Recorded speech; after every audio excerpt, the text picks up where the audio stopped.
The noise was a physical thing, a buzzing hive of speculation that pressed against my eardrums. It was a sound I knew, a sound I had drowned in once before. What's going on? Why isn't the groom here yet? Maybe traffic. On a Saturday morning? Don't be daft. I lifted my head and the world snapped into a painful hyperreal focus. The Legion Hall's main room was a riot of satin bows and crepe paper streamers in blinding white and gold. A cardboard arch, glittering with glued-on sequins, wobbled precariously over the makeshift stage.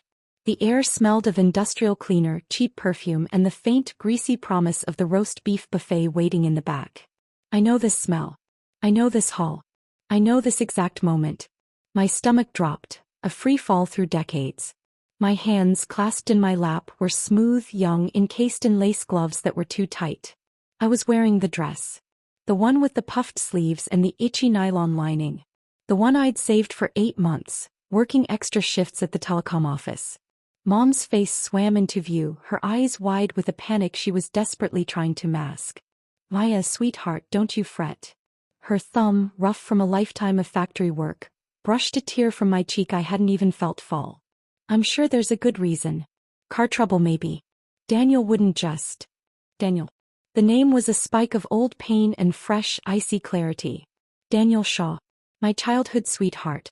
The boy next door from our row of company houses. The man who was supposed to be standing at the end of this aisle in 20 minutes. But he wouldn't be. Because he was currently 30 miles away, gunning his father's Oldsmobile down the coastal highway with Clara Bell tucked under his arm. Clara. The whispery-voiced, porcelain doll beauty who had lived 3 doors down. The one everyone said was meant for Daniel, before my family intervened during the Shaw's darkest hour. The one who had been reassigned to a rural branch office 5 years ago, a strategic exile her family arranged to cut ties when the Shaws were under investigation. An investigation my father, out of pity for his heartbroken daughter, had spent his political capital to resolve, clearing the Shaw name. My tears weren't from heartbreak now. They were a floodgate of memory of a previous life. I saw it all, the miserable montage of what came after this haul. The pitying stares that turned to whispers, the slow decay of my parents' spirits under the weight of small-town scorn. My own pathetic decline, a ghost in my own life, dying of a sickness that was more grief than anything medical, leaving my mother and father to grow old alone, their only child a cautionary tale. "Mom," I said, my voice strange and hollow in my own ears. I wiped my face with the back of my lace-clad wrist, smearing the careful makeup Clara's cousin had applied. "You don't have to make excuses. He's not coming." The whispers around us crescendoed. I could feel the heat of 100 curious, hungry stares on my back, on my exposed neck. Today was a double event, a 2-for-1 special of matrimony, as Daniel's joking uncle had called it. It was supposed to be me and Daniel and Clara Ballin, and my gaze swept across the hall, past the clusters of Legion members and telecom co-workers, past the bored children squirming in their stiff clothes. And there, isolated near the fire exit like a solitary monument, was the other half of today's debacle. Leo Thorne. He stood perfectly still, a stark contrast to the chaotic festivity. He wore a simple, well-cut suit, his dark hair neat. His hands were clasped loosely in front of him, his head tilted slightly as if listening to the hum of the room. He was the mystery groom, the son of the regional director, Arthur Thorne. He'd returned to town only recently, a quiet, enigmatic figure after years away. His engagement to Clara had been a whirlwind arrangement between the families, a merging of fading elegance, the Bells, with rising, rehabilitated power, the Thornes. And now his bride had run off with mine. A strange, cold calm settled over me. In my last life I had sat here until my feet went numb, a spectacle of despair. I'd let my mother lead me away, a deflated decoration. I'd spent the next week in bed, the first step on a long road to oblivion. Not this time. This time I had nothing left to lose from the moment I opened my reborn eyes. I stood up. The rustle of my taffeta skirt was shockingly loud. A hush fell rippling out from my chair. My mother made a small, pleading sound. "Paya, what are you doing?" I didn't answer. I walked.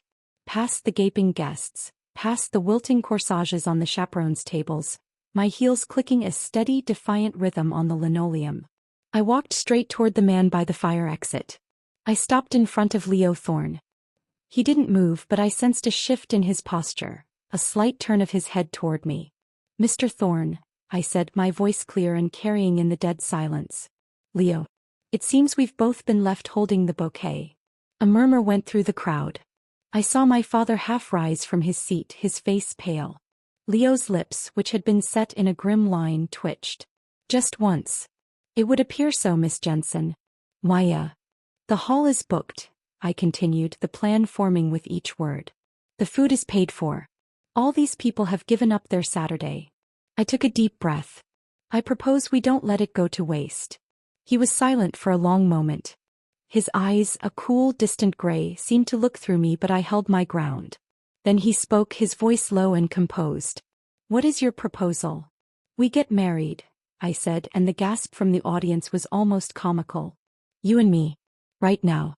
Let's turn this farce into a partnership." The silence that followed was absolute. You could hear the coffee urn bubbling in the kitchen. Then Leo Thorne did something extraordinary. He smiled. It wasn't a broad smile, but it was real, touching his eyes and softening the severe lines of his face. He slowly unclasped his hands and held one out to me. "A practical solution," he said, his voice gaining a new, firmer texture. "In the spirit of mutual cooperation, Comrade Maya." "I accept." The word comrade struck me. It was old-fashioned, formal, but it felt like a cornerstone being laid. I placed my hand in his. His grip was warm, solid, certain. Under the stunned gaze of the entire town, Leo Thorne and I turned and walked, hand in hand, toward the glitter-dusted arch where the flustered officiant still stood, his book of ceremonies hanging limply from his hand.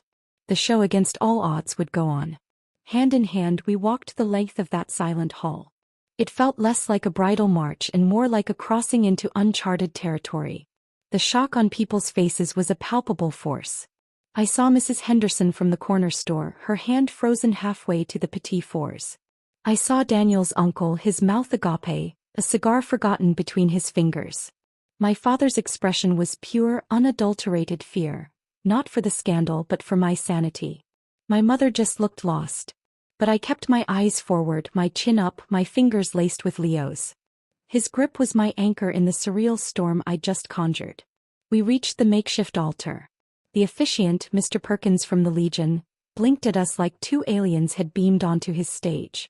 Leo, are you certain?" "Quite certain," Leo said, his voice calm and authoritative. It cut through the lingering murmur. "Proceed with the ceremony, please." Mr. Perkins fumbled with his book, his glasses sliding down his nose. He began to recite the words, his voice a shaky monotone. We said our I-do's to a room holding its collective breath. There were no rings. We hadn't planned a kiss. When Mr. Perkins finally stammered, "I now pronounce you a husband and wife," the silence lasted a beat too long. Then from the front row a single steady clap began. Arthur Thorne, Leo's father, was on his feet. His face, usually an inscrutable mask of corporate authority, wore a look of fierce, grim approval. He met my eyes and gave a slight nod. That was all it took. The spell broke. Others joined in, a wave of hesitant, then increasingly robust applause. It wasn't joyous. It was bewildered, fascinated, a celebration of sheer audacity. I turned to face the crowd, Leo's hand still in mine. I saw the opportunity and seized it. I walked to the microphone, its stand wrapped in tinsel. "Friends," I said, my voice echoing slightly. The room quieted. Today was meant to be a celebration of two unions. Life, however, had other plans. Daniel Shaw and Clara Bell have chosen to follow a different path together. A ripple went through the crowd at the blunt naming of the shame. But the Legion prepared a feast and you all took time to be here. We didn't see why that should go to waste. So, Leo and I have decided to start a new path of our own. A partnership. Please enjoy the food, the music, and the company. Thank you for being here. I stepped back. The applause came again, stronger this time. The buzz of conversation erupted, no longer hushed but loud and excited. The scandal had been acknowledged, upstaged, and transformed into a better story. The wait staff, looking relieved, began wheeling out the buffet carts. The rest of the reception was a blur of surreal politeness. People came to offer stiff congratulations, their eyes darting between us, searching for cracks. Daniel's parents were a no-show. Clara's mother left in tears, her husband guiding her out with a face of stone. My own parents finally made their way to us. Maya, baby, my dad said, his voice thick. What have you done? What I had to, Dad, I said, squeezing his arm. To survive today with my head up. My mother touched my cheek. But him? You don't know him. And he's my husband now, Mom. The word felt foreign on my tongue. And he was just as abandoned as I was. We understand each other. Leo stood quietly beside me, a respectful presence. He shook my father's hand. Sir, I will ensure Maya is treated with respect. It was the right thing to say. My father, a man of simple, earnest values, searched Leo's face and seemed to find something steady there. He nodded, unable to speak. The Thorns had arranged a house for the newlyweds, a small but tidy bungalow on a quiet street, a cut above the company housing where I'd grown up. We arrived in near silence, Leo's father having driven us. Arthur Thorne clasped his son's shoulder at the door, gave me another of his measuring looks and left us with a simple, "You've handled this well." The door clicked shut and the silence of the house descended. It was a clean, sparse silence. The living room held a sofa, a single armchair, a bookshelf with a few volumes. It smelled of fresh paint and lemon polish. It felt less like a home and more like a stage set waiting for a play to begin. I stood in the middle of the living room, my ridiculous wedding dress suddenly feeling like a costume I needed to shed. Leo moved past me, his steps measured and sure. He found the kitchen, ran water into a kettle and placed it on the stove. Tea? He asked, his back to me. Please. I wandered to the bookshelf. History, some technical manuals, a volume of classical poetry. Told me nothing and everything. The kettle whistled. He brought 2 mugs to the small dining table and sat. I finally sat opposite him, shedding my gloves. The quiet stretched, thick and uncomfortable. I should thank you, I began just as he said, that was a bold move. We stopped. He gestured for me to continue. Thank you, I said, for going along with it. You saved me from being the town's tragic joke for the next decade. He took a slow sip of his tea. You saved me from the same fate. And you provided a solution that maintained both our family's dignity and my father's. It was strategically sound.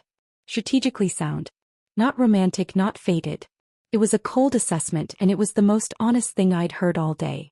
It broke the tension. So, I said, wrapping my hands around the warm mug. What now, Comrade Thorne?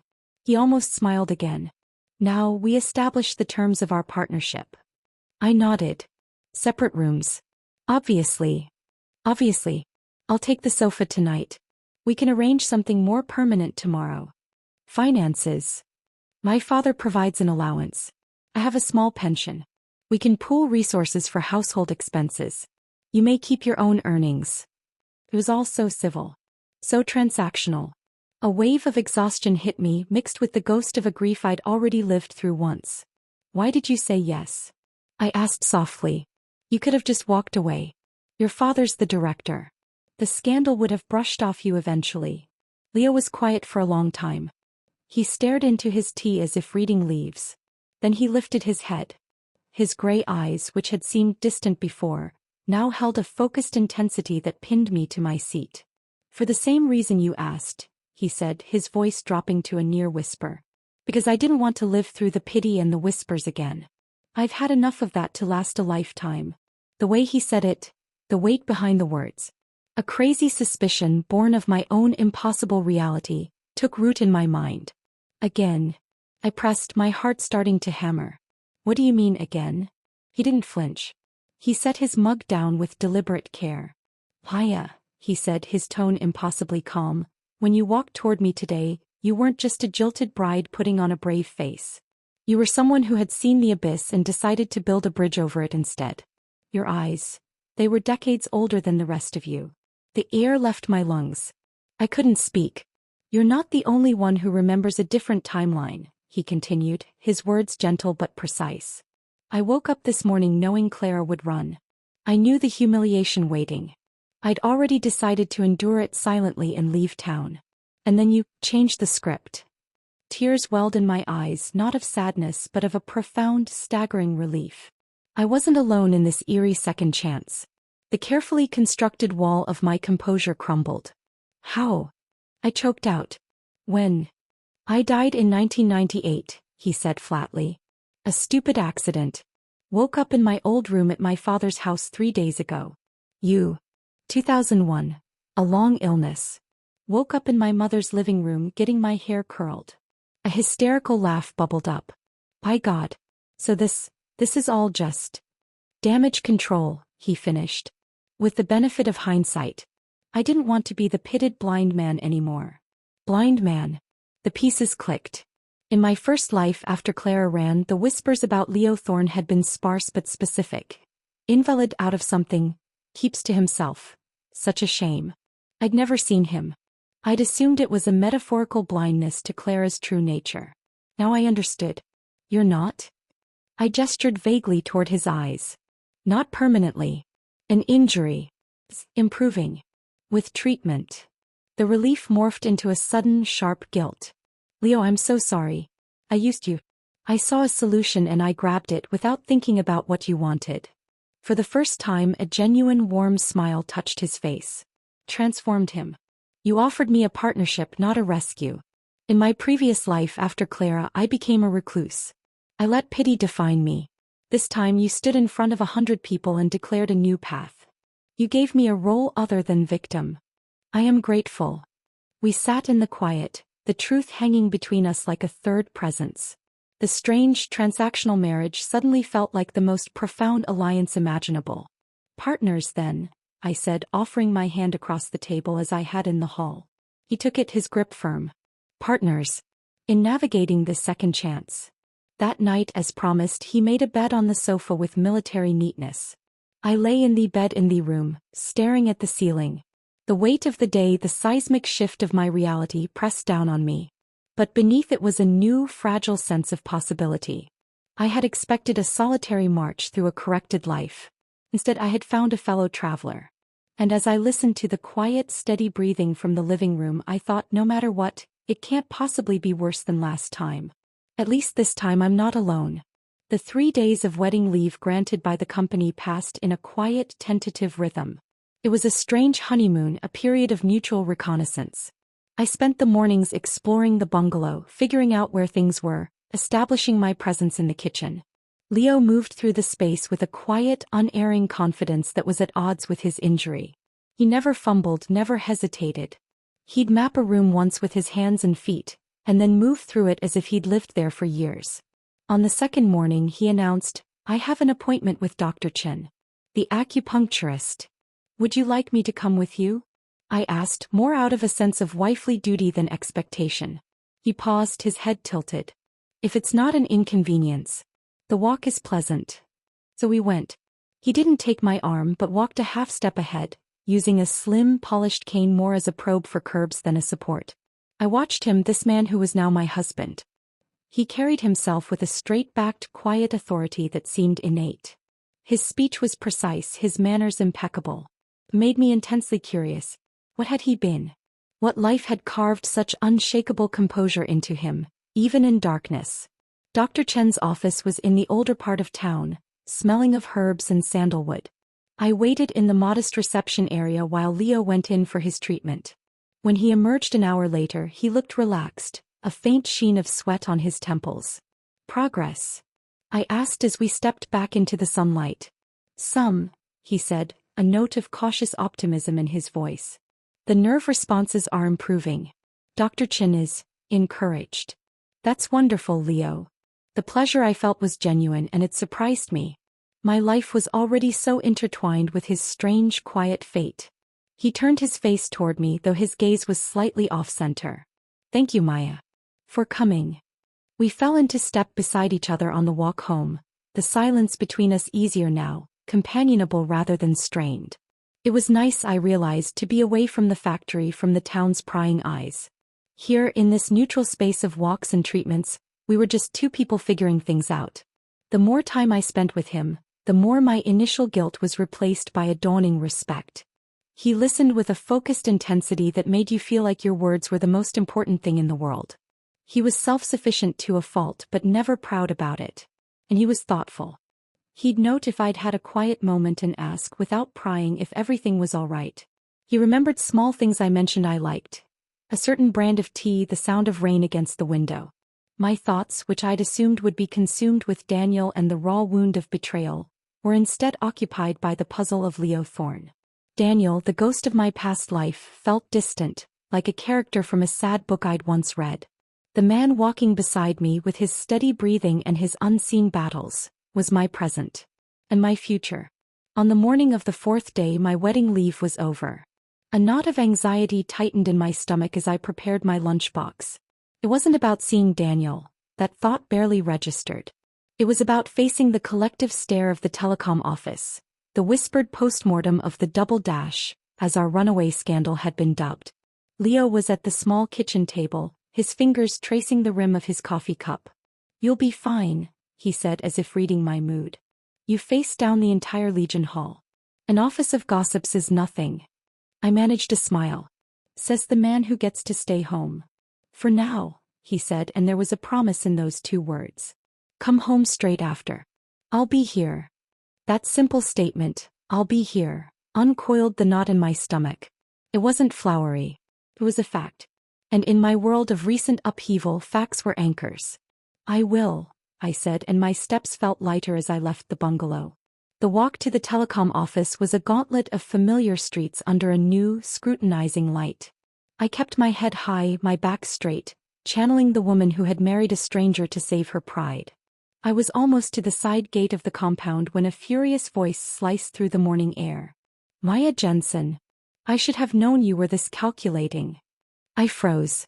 The voice was a key turning in a rusty lock, opening a chest of old emotions I'd thought were empty. I turned slowly. Daniel Shaw stood under the skeletal branches of an old elm, his face a mask of anger and something else, bewilderment. He looked rumpled, shadows under his eyes, a far cry from the golden boy who had left me at the altar. "Comrade Shaw," I said, my voice cool and formal the way Leo might say it. If memory serves, I was the one left waiting. And now I'm the calculating one. I stared at him, this man I had loved from pigtails to engagement ring. The love was gone, scraped out and replaced by the ashes of my previous life's suffering. In its place was a cold, clear anger. How dare he? How dare he stand there judging me? "Don't play innocent," he spat, taking a step closer.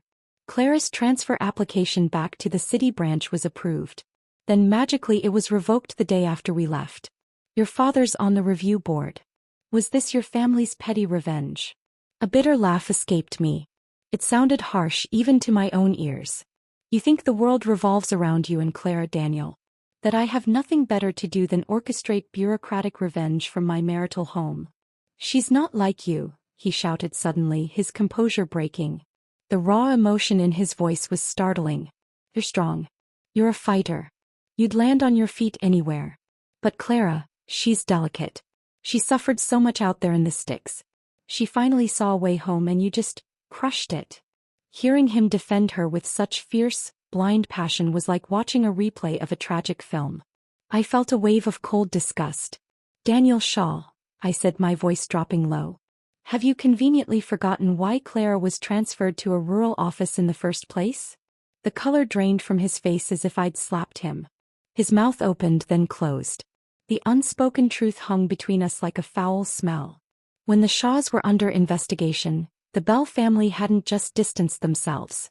They'd thrown Clara to the wolves of the provincial assignment system to sever all ties. It was an act of cowardice everyone knew but never discussed. She was just a girl," he finally stammered, his defiance crumbling into weak justification. "She was scared. Her parents made her do it. And she's apologized to me. Profusely." I rolled my eyes, a habit I'd picked up from my old self, but the feeling behind it was new, born of weary clarity. In my past life, how did I waste decades pining for this? How did I let their great love kill me? Daniel, Clara, and I had grown up in the same tight-knit company village. Where I was loud, played stickball and got my knees dirty, Clara was the ethereal princess, always slightly apart, speaking in soft tones that made everyone lean in. Their families were close, and the narrative of their eventual union was written in the stars, until my family's intervention during the Shaw scandal rewrote the script.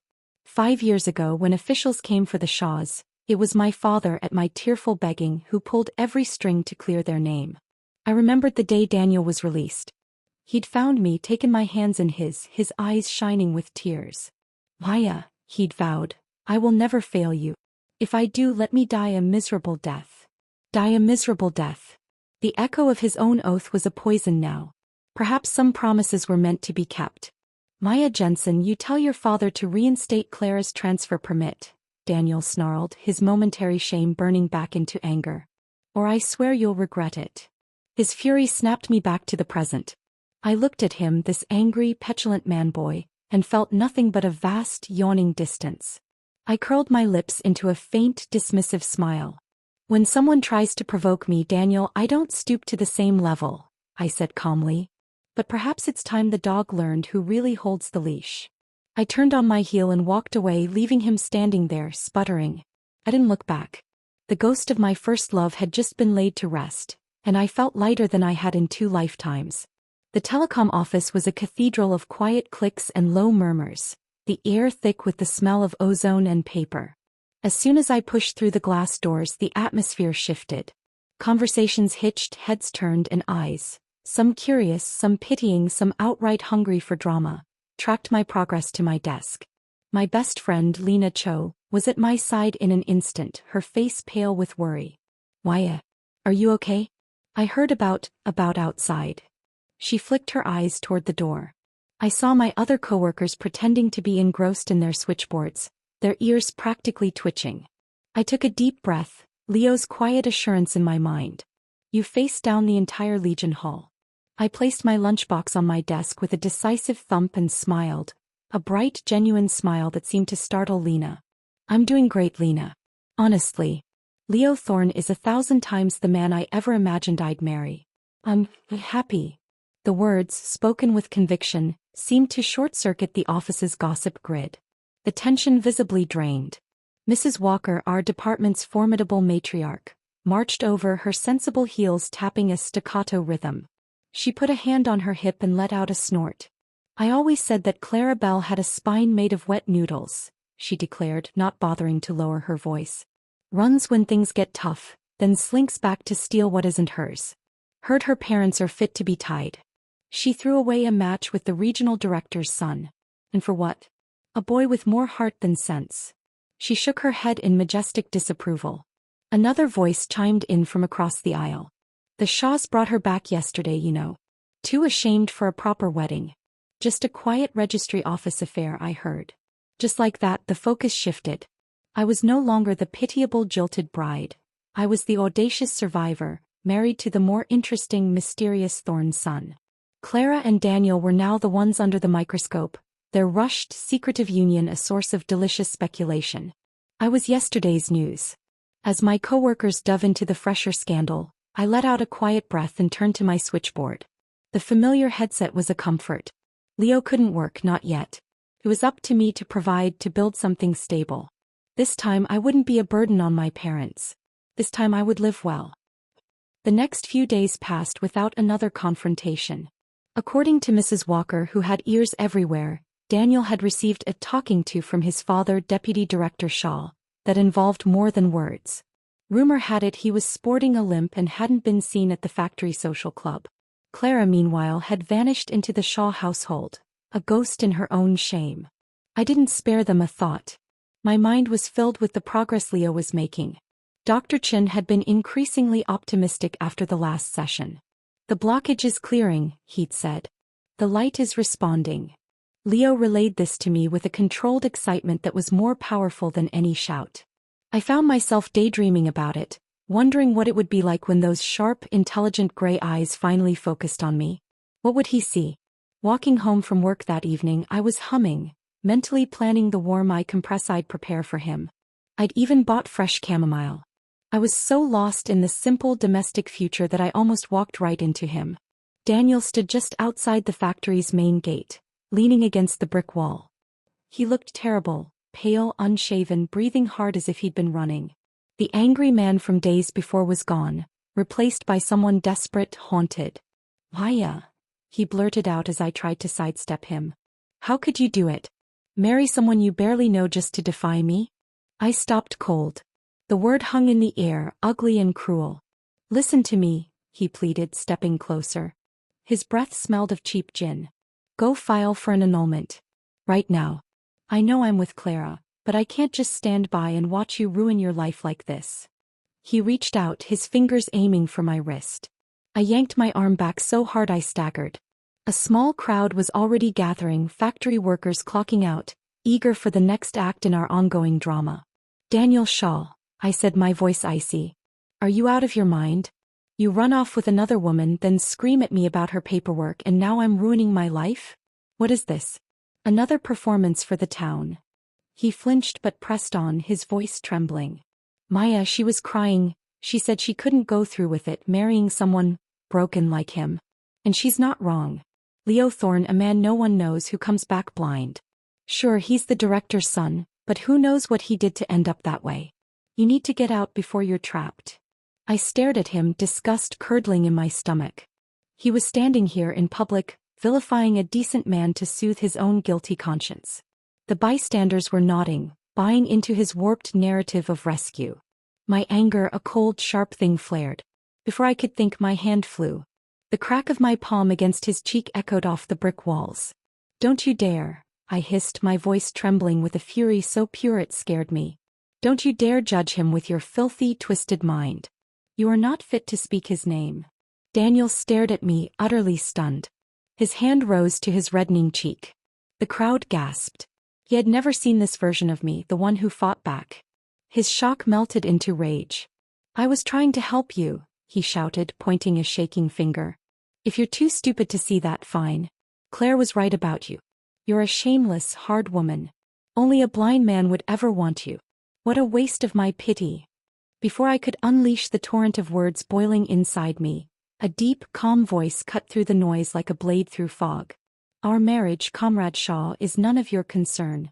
If you have spare time, I suggest you spend it at home with your wife. And your child. I whirled around. My breath caught. Leo was walking toward us through the parting crowd.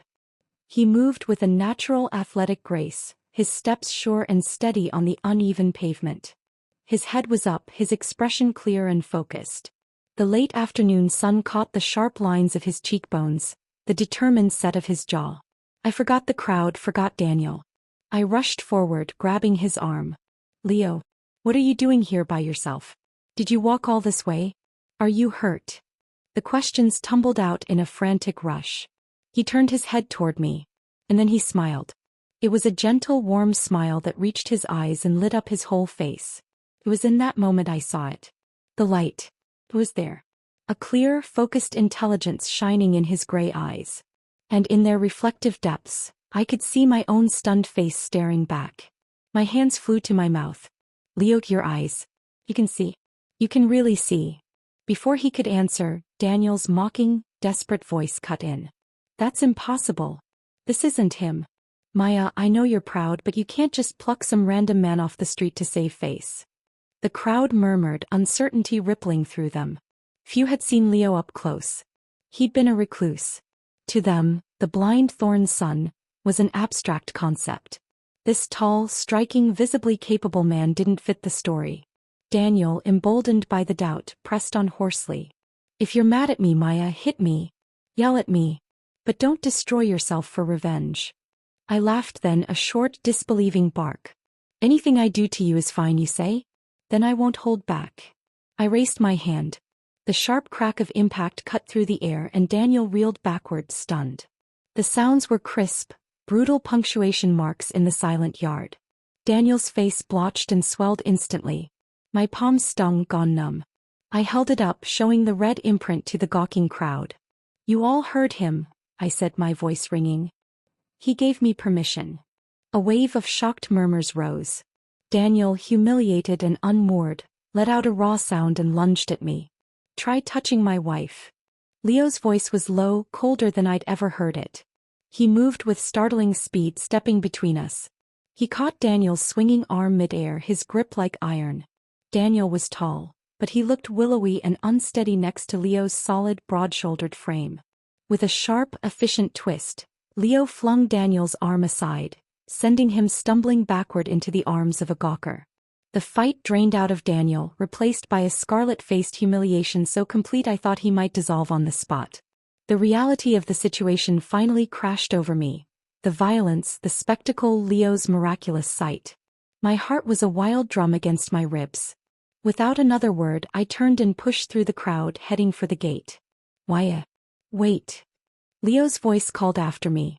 It only made me walk faster, a confusing storm of emotions whirling inside me. Elation, embarrassment, shock. I barely made it to the sidewalk before his longer strides caught up. He reached out, his hand closing gently around my elbow. "What's wrong?" he asked, his voice soft now, concerned. "I can see now. Doesn't that make you happy?" I looked up at him. Those clear gray eyes were focused entirely on me, really seeing me for the very first time. A hot flush swept from my chest to my hairline. We'd shared a home, secrets, a rebirth. But this direct visual connection was unnervingly intimate. For a long moment I was speechless, too aware of his gaze. Finally I managed to whisper, "Do I look like what you imagined?" His smile returned, softer now. "When I couldn't see," he said, his voice a low rumble, "I imagined your face 1,000 times. But none of those images came close to the moment I actually saw you. The instant the light returned, all I wanted was to find you. To see you as soon as I could." His gaze was steady, intense, burning away my fluster and leaving a different, warmer kind of heat in its wake. "Let's go home, Comrade Thorne," I said, trying to sound casual. I gave his hand a playful shake, the one still holding my elbow. "Tell me what you want for dinner. Comrade Jensen will cook whatever you like." I turned toward home, trying to hide how utterly and completely flustered I really was. The ground beneath my feet felt entirely new. Dinner was a quiet, charged affair. I moved around our small kitchen, hyper-aware of Leo's gaze following me. It wasn't intrusive. It was observant, curious, as if he was memorizing the reality to replace a lifetime of imagined versions. The simple act of chopping vegetables felt like a performance. I burned the rice slightly, flustered by the silence. Halfway through the meal, his words from the factory yard circled back in my mind. I set my chopsticks down. "Wait. Earlier you told Daniel to go home to his wife and child. They already have a child." Leo nodded, his expression calm as he took a sip of water. "Yes. From the looks of it, the baby will be born in 5 or 6 months. The pieces of my past life's puzzle, the ones I died too early to fully assemble, clicked into a sickening picture. Of course. In my first life, Clara had given birth just months after their rushed marriage. The Shaw family had insisted it was a premature baby. No one believed them, but out of respect for Deputy Director Shaw's position, the whispers stayed behind closed doors. Now I knew the truth. Daniel and Clara hadn't just rekindled an old flame. They had been entangled physically while he was planning a future with me, while he was looking into my eyes and swearing I was his only love. The hypocrisy was so profound it turned my stomach. I pushed my plate away, my appetite gone. "I wasn't just blind before," I muttered, disgusted with my own past naivete. "I was a fool." "Stop," Leo said gently, reaching across the table to cover my hand with his. His touch was warm, grounding. "Regret is for people who have done something wrong. You haven't. Don't punish yourself for their choices." I looked up, meeting his steady gaze. In the warm glow of the kitchen light, his face was all strong lines and quiet understanding. A thought, fragile and startling, bloomed in my chest. Meeting him is the greatest luck of either of my lives. "Leo," I ventured, my voice shy. "You're so decent. Why did you stay alone in your last life? Why didn't you ever marry?"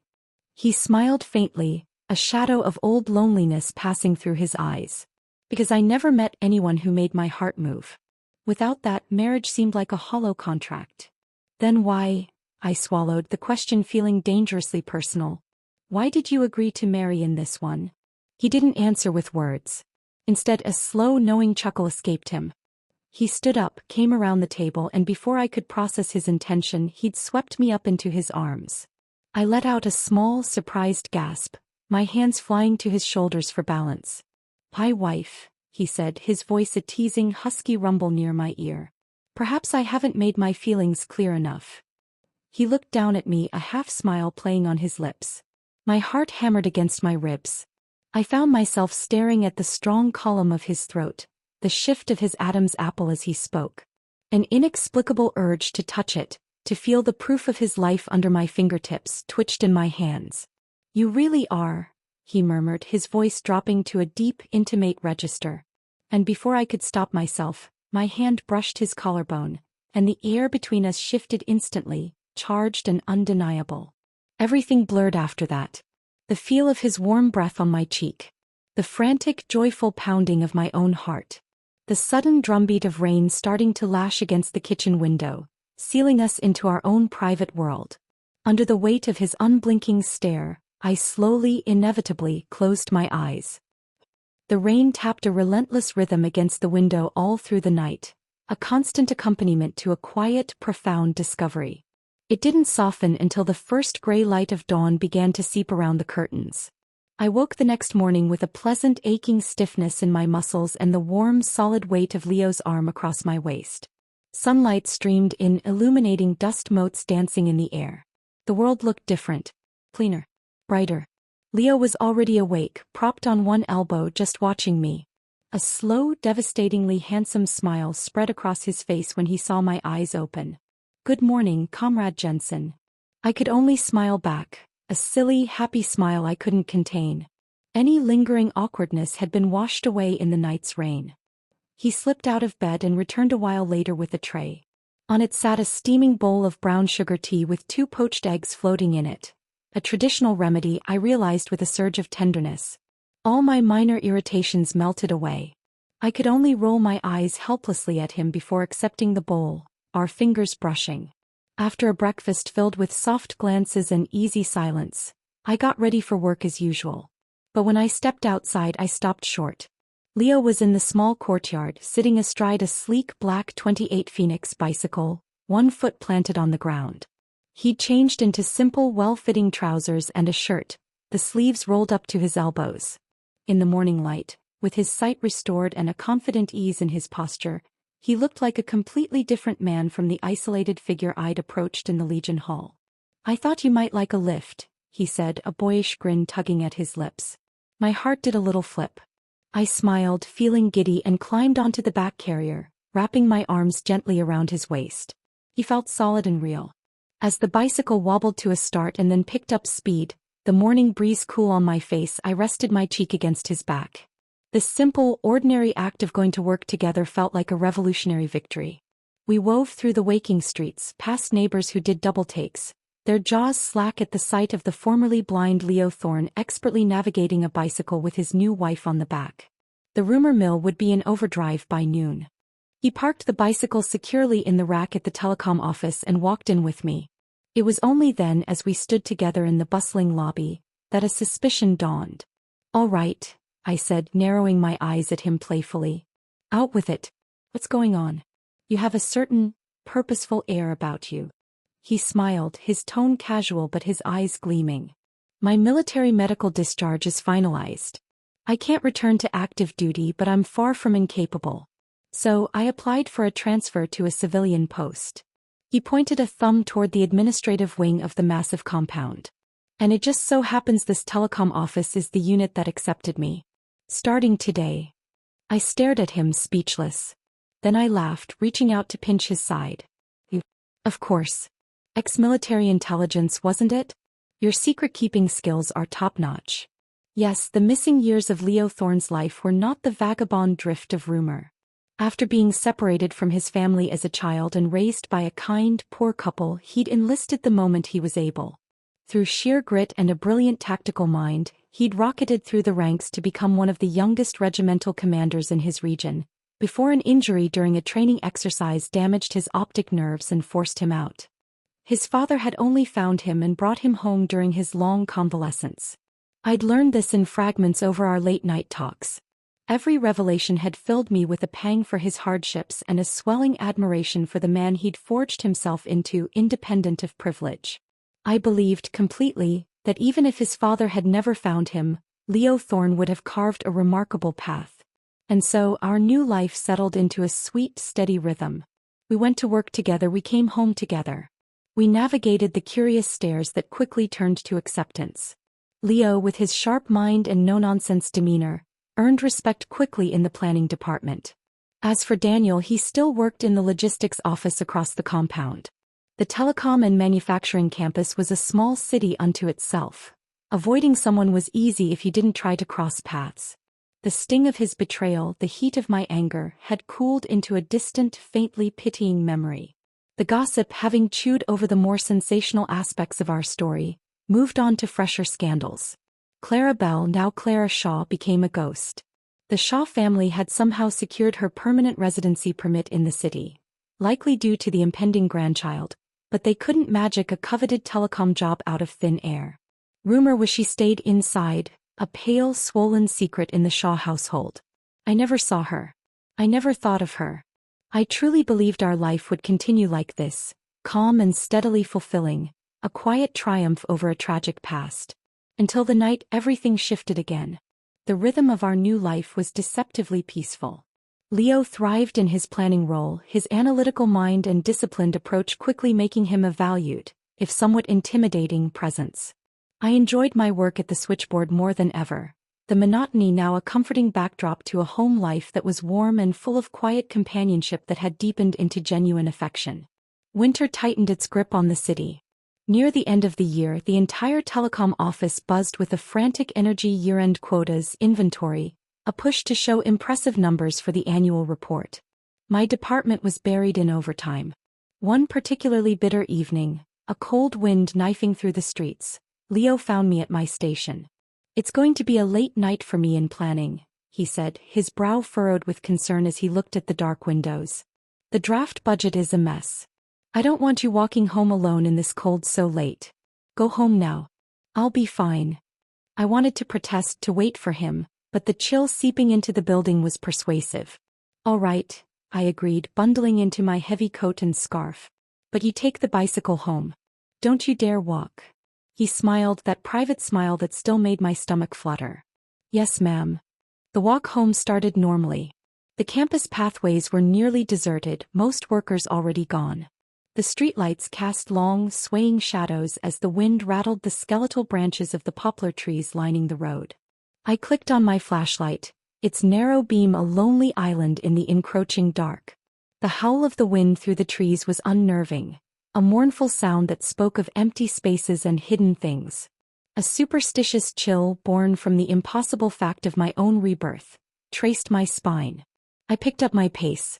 I was almost at the turning for our street, a narrow alley shortcut between two rows of storage sheds, when I heard it. A sharp, feminine hiss, tight with fear. "Are you insane? If someone sees us, we're finished." I froze, my blood turning to ice. I knew that voice. It was etched into the nightmare of my wedding day. "Clara." I clamped a hand over my own mouth, killing the gasp in my throat. Shrinking back into the deep shadow of a shed, I peered down the alley. Two figures were pressed into a recessed doorway.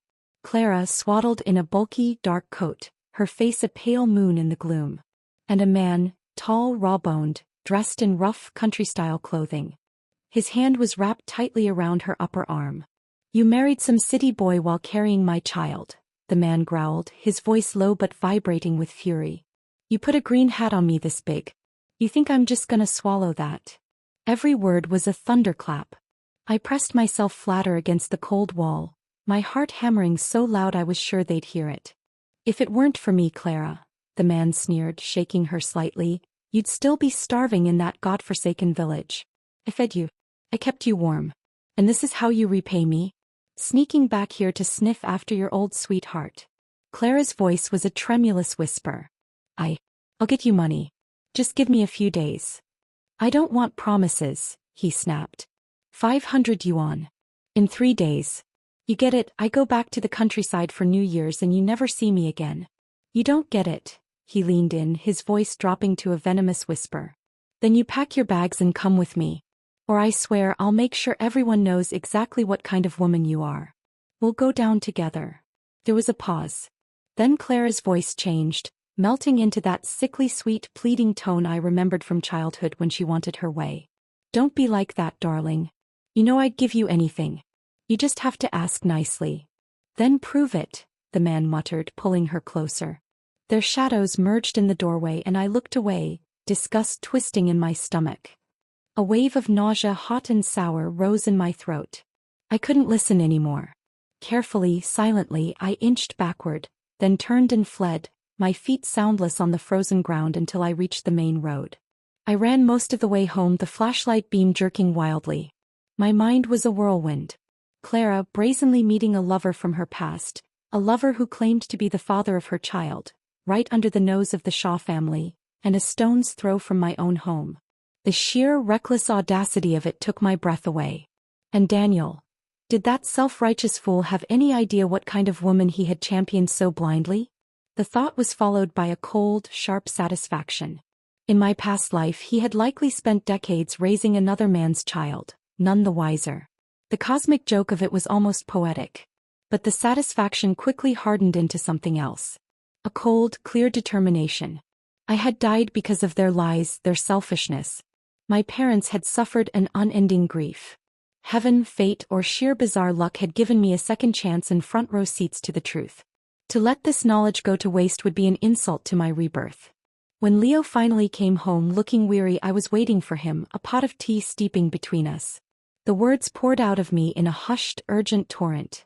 The alley, the voices, the damning conversation. He listened in that total, focused way of his expression growing grimmer with each detail. When I finished, he was silent for a long minute, staring into his tea. "Lee Young," he said finally. "What?" "The man. His name is Lee Young. He's from the same collective farm Clara was assigned to. A known troublemaker. Lazy but cunning. My father's office had a file on him when they were investigating her reassignment request. Of course Leo would know. He absorbed information like a sponge. She's in over her head," he mused. She thought she could use him and discard him. But men like Lee Young, they're barnacles. They cling. "What do we do?" I asked, the we feeling natural and powerful. He looked at me and in his eyes I saw the cool, calculating strategist, the commander assessing a battlefield. "We ensure the truth sees the light of day. At the right time in the right place. Not as alleyway gossip, but as an indisputable fact. We give them enough rope to hang themselves with." We talked late into the night, planning not with malice, but with the precise care of archivists arranging a damning exhibit. It was about justice, yes, but also about closure. About ensuring the shadow they cast over my first life was finally dispelled by the glaring light of their own deeds. The plan found its stage sooner than expected. The annual Telecom Gala, a sprawling, mandatory celebration held in the very same Legion Hall. It was a night of free food, ersatz entertainment and tedious speeches from management, a ritual of collective endurance. As the families of a department head, Leo's father, and a long-serving respected technician, my father, we had seats at a prominent table. So fatefully did the Shaws. They arrived as a tense, silent trio. Deputy Director Shaw, stiff-backed, Daniel, his face a closed door, and Clara, swollen with pregnancy, her face a mask of miserable apprehension. She looked like she wanted to be anywhere else in the world. The meal was a minefield of awkward small talk. Then, as the third round of baijiu was poured, Clara suddenly stood up, her wine glass trembling in her hand. She fixed a wobbly smile on Leo. "So, you must be Leo," she said, her voice too loud, too bright. I was so young and foolish before. My parents arranged everything. I just panicked." She didn't even glance at Daniel, whose knuckles were white where he gripped his chopsticks. Was she looking at Leo now, really seeing him, and feeling the first sting of a catastrophic error? "Comrade Clara," Leo said mildly, raising his own glass. His voice carried easily in the lull that had fallen around our table. "If you hadn't chosen to leave, I would never have met my wife. So if anything, I should be thanking you." With that, he tilted his glass and poured the wine onto the floor in a clear, dismissive gesture. Clara's face flushed an ugly mottled red. The mask cracked. "Don't let her fool you," she burst out, pointing a shaking finger at me. Her voice lost its breathy quality, turning shrill. "She's been acting since we were kids. It's all a performance. Why do you think Daniel left her after over 10 years? He saw through it." The entire table and several neighboring ones fell into a stunned silence. She had just publicly confessed to being the runaway bride and insulted me in the same breath. It was a spectacular act of self-immolation. Daniel finally moved, grabbing her arm and yanking her back into her seat with a force that made her gasp. "Shut up," he hissed, his face black with fury. "Do you want to know why you two ran away together?" Leo asked, his tone conversational but his words like chips of ice. He set his chopsticks down with a definitive click. "Because neither of you possesses a shred of integrity or basic sense. You're perfectly matched. Rotten to the core." He paused, letting the brutal assessment hang in the air. "Frankly, it's good you're both fools. If you were smarter, Daniel, you wouldn't have been so easily manipulated. And you, Clara, wouldn't have been reckless enough to run away while carrying another man's child." The silence that followed was absolute. Then the hall erupted. The silence after Leo's words lasted only a heartbeat.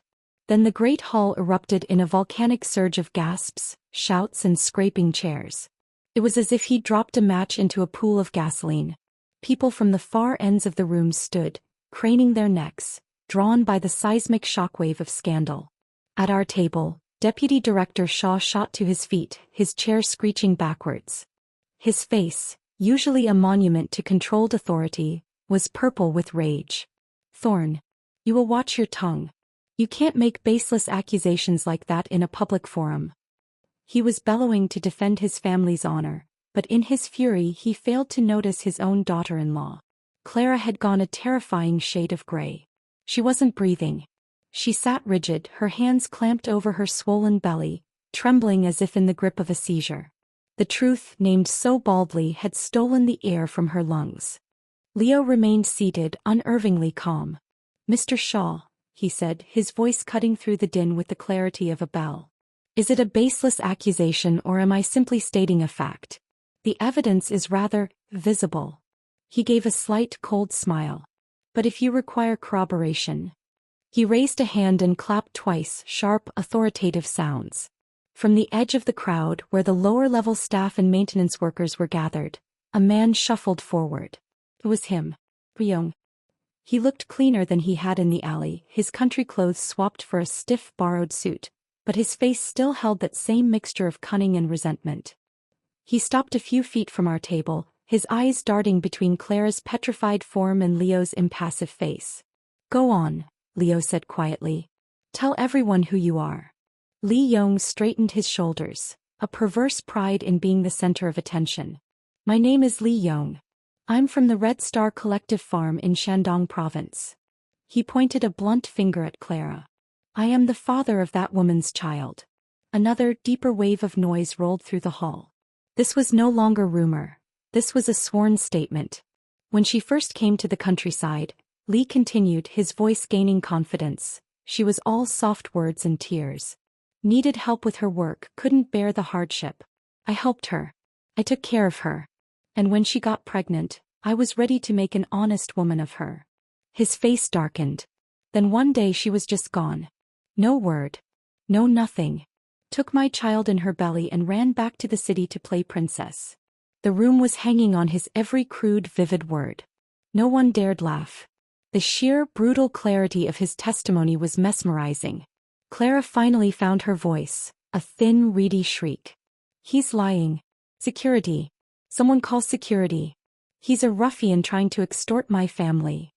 Several men from the plant's security detail, looking profoundly uncomfortable, began moving toward Lee Yong. "Wait." I stood up.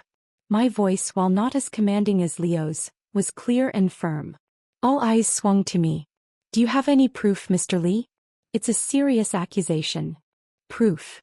Lee sputtered, playing his part perfectly. "How am I supposed to have proof of that? It's the truth." Hearing the word proof, Clara seized on it like a lifeline. He has nothing. Take him away." As the security guards took Lee's arms, he began to struggle, his performance reaching its crescendo. "Wait. I do have proof. I know things. He has 3 moles.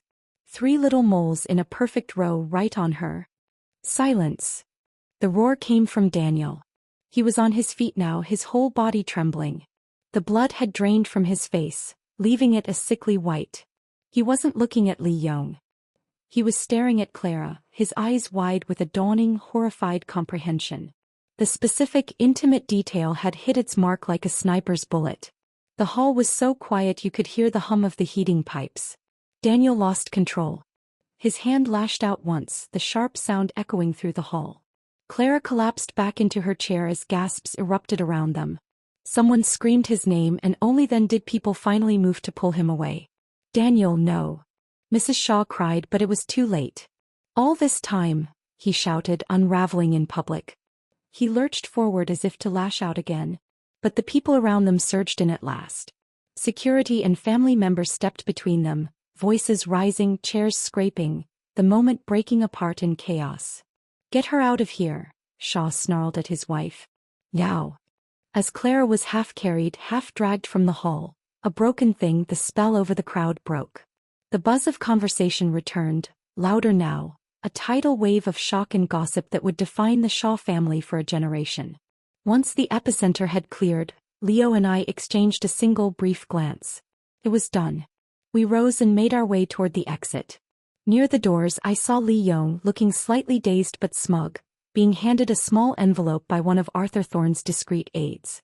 His payment for truth-telling and his ticket back to the countryside, with a stern warning never to return. We stepped out into the frigid night air. The silence between us was heavy but not with guilt. With a profound, weary finality. It's over, I whispered, my breath a white cloud. For them, Leo said, taking my hand. His was warm and steady. For us, it was over the day we decided to walk forward together. That night, for the first time since my rebirth, I slept a deep, dreamless sleep. The ghosts that had haunted me, of betrayal, of public pity, of a life wasted, had been exorcised by the glaring, unforgiving light of reality. The next morning our small bungalow was busy with well-wishers. It was the first day of the New Year holiday, and people came to pay their respects, their curiosity about the previous night's drama barely contained. Amidst the cheerful chatter about the cold and holiday plans, the topic of the Shaws was an irresistible undercurrent. Serves them right. Who would have thought she was that brazen? Poor Daniel, though, fooled like that. I nodded and smiled, accepting the greetings, feeling strangely detached from it all.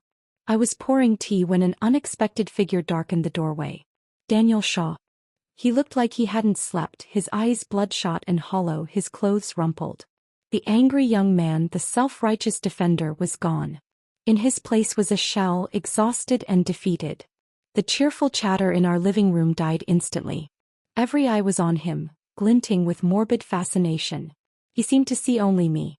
He stumbled forward, his movements jerky. Before he could get within 3 feet, Leo was between us. He didn't shout, didn't make a scene. He simply stepped in front of me and forced Daniel to stop. One firm motion that made Daniel lose his balance and stumble back, landing on the floor with a thud that shook the teacups. He didn't get up. He just looked up at me from the ground, his eyes swimming with a pathetic, desperate hope. It was all a mistake, he croaked, his voice breaking. I was blind. I threw away the one person in this world who ever truly loved me. Please, Maya. Give me another chance. I'll make it up to you. I'll spend my whole life making it up to you. Every man makes mistakes. I stared down at him, this man who had been the son of my first universe. I felt nothing.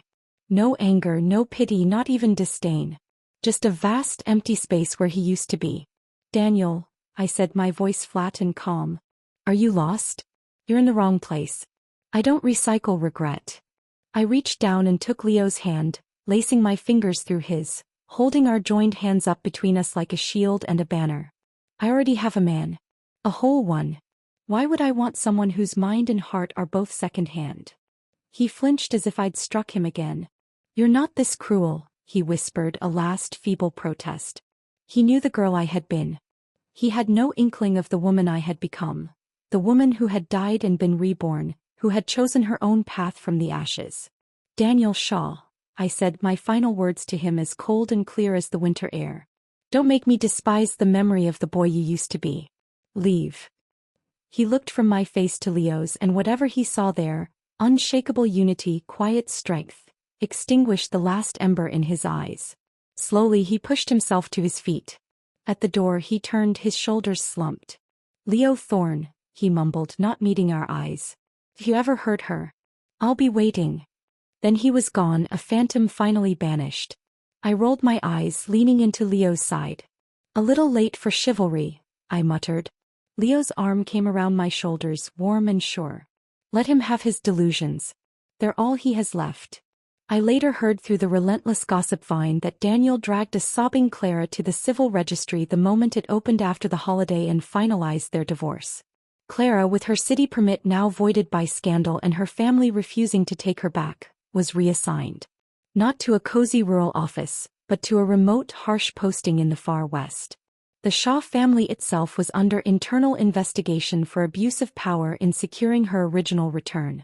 Daniel was the only one left with a job at the telecom office, a lonely, marked man who would occasionally be seen staring from a distance, a perpetual ghost at the feast of my new life.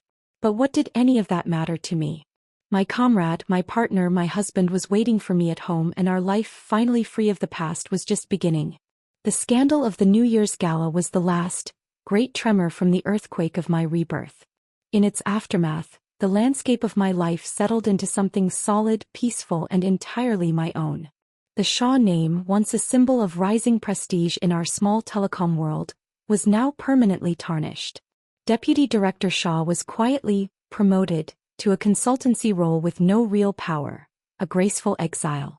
The investigation into his conduct was a formality. His authority had evaporated in that hall. Daniel became a specter. He still worked in the logistics department, a walking lesson in the perils of poor judgment. People were polite but distant. The golden boy was now leaden, a cautionary tale. I'd see him sometimes across a crowded courtyard or through the window of the canteen, his gaze following me with a hollow, persistent longing that felt more like a habit than a passion. The factory gossips would sometimes nudge me and whisper, "He still watches you, Maya. He can't let go." But I would just smile and shake my head. His regrets are his own business. My deputy is waiting for me. And it was true. Leo was often waiting, sometimes with the bicycle, sometimes just walking to meet me, a quiet, steady presence that made the past feel like a poorly written prologue to a much better story. My parents, who had weathered the initial storm with such fear, now bloomed with relieved pride. They adored Leo. My father found in him a respectful son-in-law who discussed engineering schematics with him seriously. My mother loved how he listened, really listened when she spoke, and how he never failed to bring her a small treat. A packet of rare spices, a tin of good tea when he traveled for work. Our home, once a place of tense anticipation, became a warm hub for family dinners. Leo's career in the planning department flourished. His military precision and strategic mind were perfectly suited to optimizing supply chains and production schedules. He was respected, if not always loved. His directness could be intimidating, but his competence was undeniable. Within a year he was leading his own team. We fell into a rhythm that was both comforting and exhilarating. We were partners in the truest sense. We debated books, planned small weekend trips to the nearby hills, and spent evenings working side by side at our small dining table, him with his blueprints and reports, me with my switchboard manuals and the household budget. The silence between us was no longer empty. It was fertile, filled with a mutual understanding that needed no words. One spring evening, as we walked home through streets lined with budding magnolias, he slipped his hand into mine. "The director is retiring next year," he said casually. "Oh, is your father going to take over?" I asked. Arthur Thorne was the obvious successor. "He's being considered.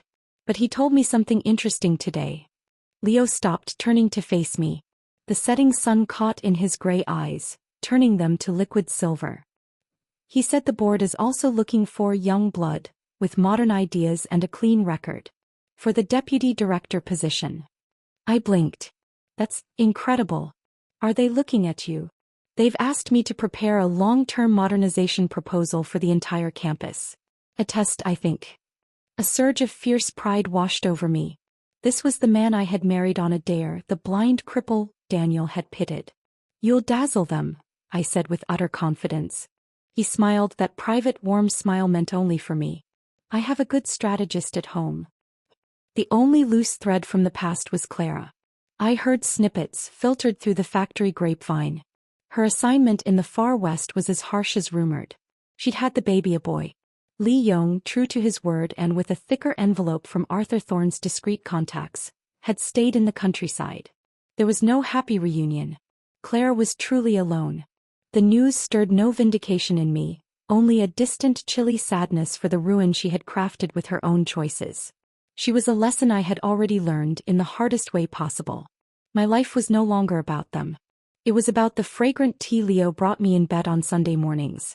It was about the small vegetable garden we started in our tiny backyard. It was about the dog, a scruffy, enthusiastic mutt we adopted from the streets and named Sergeant, much to Leo's amusement. It was about the future sprawling out before us, bright with possibility. One evening about 2 years after the gala, we were visiting my parents. My mother was showing Leo an old photo album, laughing at pictures of me as a gap-toothed child playing stickball, my knees perpetually scraped. She was always so fearless, my mother sighed, her eyes soft, running headlong into everything. Leo looked at the photo, then at me, his gaze thoughtful. She still is. Later, walking home under a blanket of stars, he was quiet. Penny for your thoughts, Comrade Thorne? I asked, swinging our joined hands. He stopped, pulling me to a halt beside him. The night was still, the only sound the distant hum of the factory's night shift. I was thinking about fearlessness, he said. And about partnerships. Oh. Our partnership began as a strategic alliance, he said, his voice serious.